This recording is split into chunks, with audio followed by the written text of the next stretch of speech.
Hello friends, welcome back to YouTube channel technical blogger. I hope कि आप सभी लोग अच्छे होंगे, अपने अपने घरों में बिल्कुल सेफ होंगे। फ्रेंड्स, जैसे कि मैंने सीजीडी डिपार्टमेंट के बारे में कई वीडियो डाली थी और उसमें बताया था कि एक डिपार्टमेंटल एग्जाम है एसएएस, जिसके थ्रू जो ऑडिटर और क्लर्क हैं वो ओनली 2 साल में एक गजेटेड पोस्ट ग्रेड पे 4800 पे जा सकते हैं।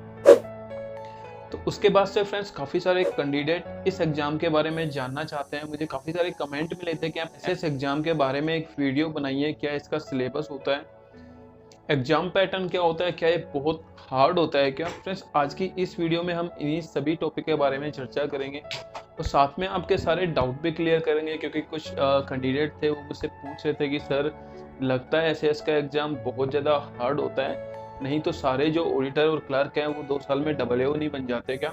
बाकी कुछ कैंडिडेट का सवाल ये भी होगा कि अगर मेरी सर्विस है उसकी 6 साल कंप्लीट हो चुकी है तो मैं अभी तक AAO क्यों नहीं बना।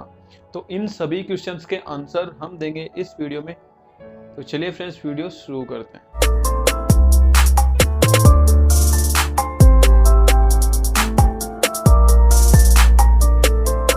फ्रेंड्स, एसएएस यानी कि सबऑर्डिनेट अकाउंट सर्विस है, ये एक डिपार्टमेंटल एग्जाम है जो कि कंडक्ट करवाई जाती है सीजीडीए डिपार्टमेंट में।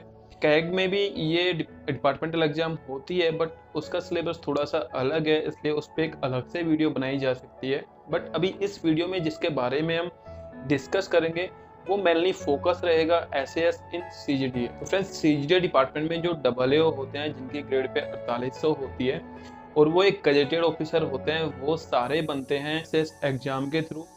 उनकी कोई डायरेक्ट रिक्रूटमेंट नहीं होती है। दूसरी तरफ फ्रेंड्स, कैग जो डिपार्टमेंट है वहाँ पे एसएससी सीजीएल के थ्रू AAO डायरेक्ट रिक्रूट किए जाते हैं। हालांकि उनको भी एसएएस एग्जाम वापस से पास करनी होती है, बट क्योंकि वहाँ पे कुछ कैंडिडेट डायरेक्ट भी रिक्रूट किए जाते हैं, इसलिए वहाँ पे डिपार्टमेंटल एग्जाम का जो प्रोपोर्शन है डिपार्टमेंटल एग्जाम से रिक्रूट किए जाते हैं उनका थोड़ा सा कम है। तो चलिए फ्रेंड्स, कैग को भी साइड में रख देते हैं, यहाँ पे हम टोटली बात करते हैं सीजीडीए की।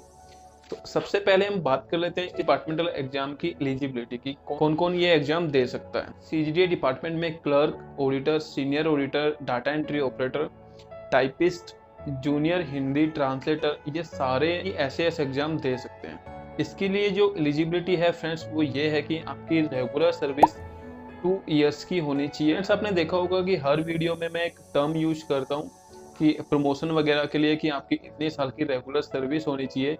इसका एग्जैक्ट मतलब ये है कि आपका सर्विस में कोई ब्रेक नहीं होनी चाहिए। अगर आप सर्विस में विदाउट पे लीव लेते हैं तो वो जो पार्ट है विदाउट पे लीव का वो आपकी सर्विस से काट दिया जाता है। फॉर एग्जाम्पल, अगर आपने 2 साल में 1 साल विदाउट पे लीव ली है तो आपका जो 2 इयर्स ऑफ रेगुलर सर्विस हो 2 साल और 1 महीने में कंप्लीट होगा।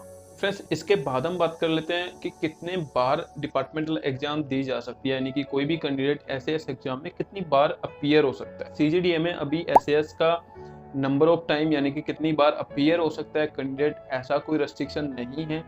वो चाहे जितनी भी बार उस एग्जाम में अपीयर हो सकता है, बट रूल ये है कि अगर वो एसएएस पार्ट 1 दे रहा है तो जब तक उसके सारे पेपर क्लियर नहीं हो जाएंगे एसएएस पार्ट 1 के, वो एसएएस पार्ट 2 में नहीं जा सकता। चलिए फ्रेंड्स, अब हम बात कर लेते हैं एसएएस एग्जाम पैटर्न के बारे में, किस तरह का एग्जाम होता है, कितने नंबर ऑफ पेपर्स होते हैं और बाकी सारी डिटेल्स।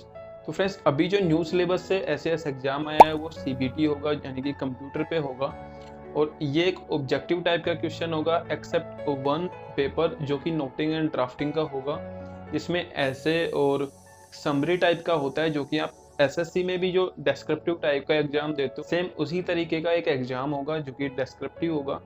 बाकी उसके अलावा सारे जो पेपर हैं वो ऑब्जेक्टिव होगा। फ्रेंड्स, जो एसएएस की एग्जाम है ये 2 पार्ट में कंडक्ट करवाई जाती है, एसएएस पार्ट 1 और एसएएस पार्ट 2।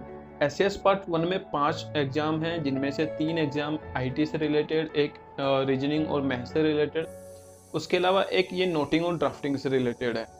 उसके अलावा बाकी की जो एग्जाम का सिलेबस दिया गया है सीजीडीए की साइट पे, आप चाहें तो जाके चेक कर सकते हैं। मतलब ये सारी जो एग्जाम है डिपार्टमेंट के रूल्स और रेगुलेशन से रिलेटेड होती हैं। इसके बाद हम बात कर लेते हैं फ्रेंड्स पासिंग मार्क्स की। तो एसएएस के सारे पेपर 100 नंबर के होते हैं, जिसमें पासिंग मार्क्स आपको मिनिमम लाने पड़ेंगे 45 मार्क्स। और अगर आपको कोई पेपर एग्जेम्प्ट करवाना है तो उसके लिए आपको चाहिए 50 मार्क्स।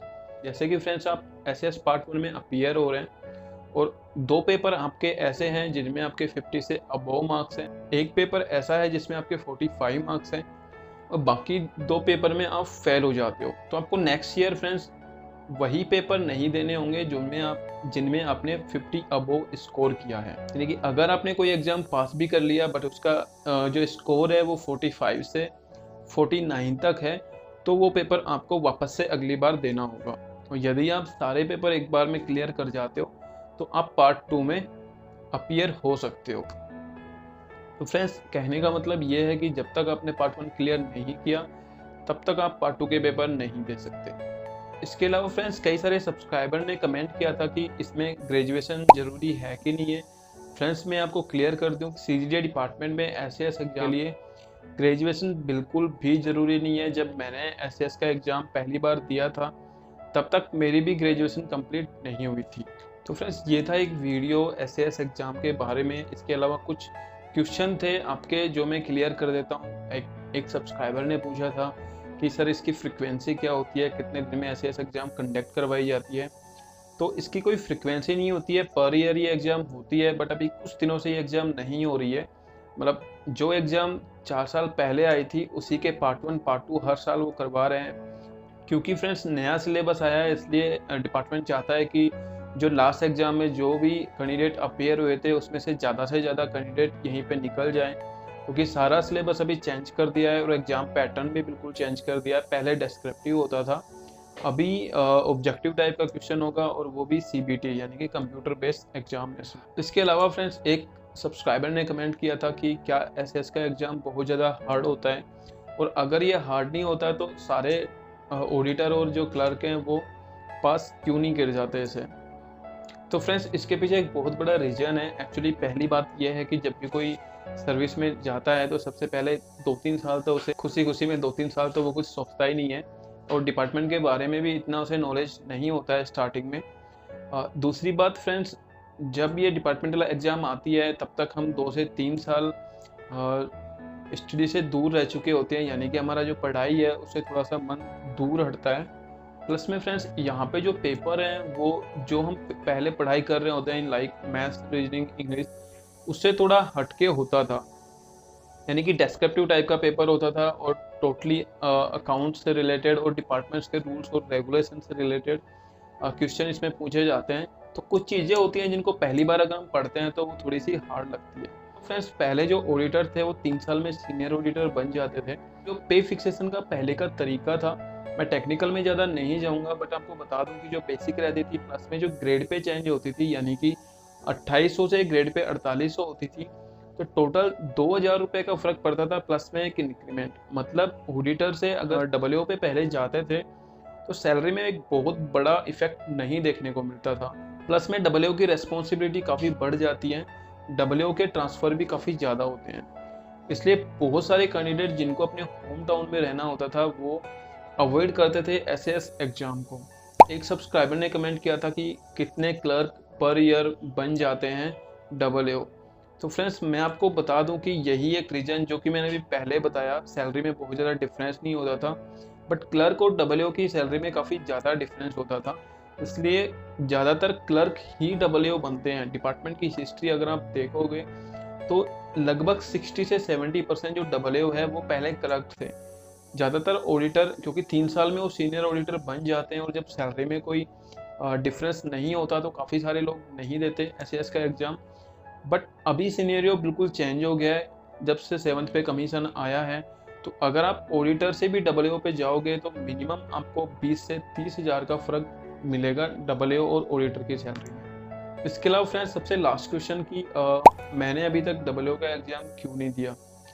फ्रेंड्स मैंने ज्वाइन किया था जनवरी 2014 में, उसके बाद पहला एसएस का एग्ज़ाम आया था फरवरी 2016 में, यानी कि जैसे ही मेरे 2 साल कंप्लीट हुए थे एसएस प्री का एग्ज़ाम आया था। मैंने अप्लाई भी किया था। जिस मंथ में एसएस प्री का एग्ज़ाम था उसी मंथ में मेरा सीजीएल प्री का भी एग्ज़ाम था और उस टाइम मुझे डिपार्टमेंट के बारे में इतना नॉलेज नहीं था कि मैं डिपार्टमेंटल एग्ज़ाम दूँ सीजीएल प्री को छोड़ के।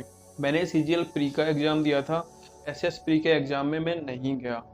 तो तो ये मेरी बहुत बड़ी गलती थी जो कि मुझे अभी समझ में आती है। और उसके बाद से वापस से एसएस प्री का एग्ज़ाम नहीं हुआ है कि सारा सिलेबस चेंज हो गया है और डिपार्टमेंट चाहता है कि उस एग्ज़ाम में जो भी कैंडिडेट हैं सबसे पहले वो क्लियर हो जाए। बट अभी डिपार्टमेंटल एग्ज़ाम वापस से आने वाला है और इस बार मैं गलती बिल्कुल भी नहीं करूँगा। तो फ्रेंड्स, आज की वीडियो में बस इतना ही। अगर आपके कोई डाउट रहते हैं तो कमेंट बॉक्स में ज़रूर पूछिए। चैनल को सब्सक्राइब नहीं किया है तो चैनल को सब्सक्राइब कर लीजिए। मेरा नाम है Sandeep, signing off from YouTube channel technical blogger. जय हिंद, वंदे मातरम, बाय बाय।